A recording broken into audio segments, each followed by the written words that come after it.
A day in my life, day 40. Bibili pala tayo hamakin ng saging.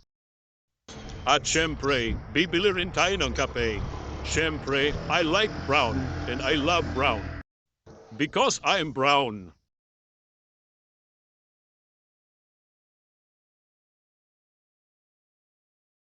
Yun na lang kambayaran na.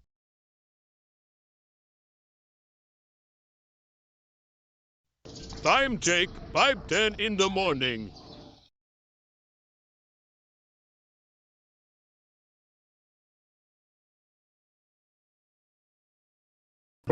Paano mo nga ba makukuha yung balanse ng buhay? Yung hindi sobra, hindi kulang.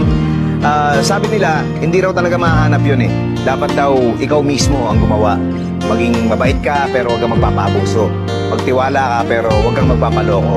Makontento ka sa buhay pero huwag kang titigil na mapaganda ang buhay mo. Nandun ka lang sa gitna nung kumakapit at bumibitaw. Ang buhay daw, para kang nagbibisikleta. Kailangang umandar ka para hindi ka matumba. Marami tayong gustong baguhin sa sarili natin, yung mga ginagawa natin na tingin natin na hindi maganda. Pero minsan, madalas, sumasabit. Nagkakamali ka uli. Aasarin ka pa nung iba na wala ka naman daw pagbabago, ganun ka pa rin naman daw. Ang hindi naman lang nakikita, yung hirap na dinadaanan mo kasi hindi ka naman tumitigil ng paghahanap ng pagbabago sa buhay mo. Sabi nga ng mga millennial, kapit lang bes, kaya mo yan.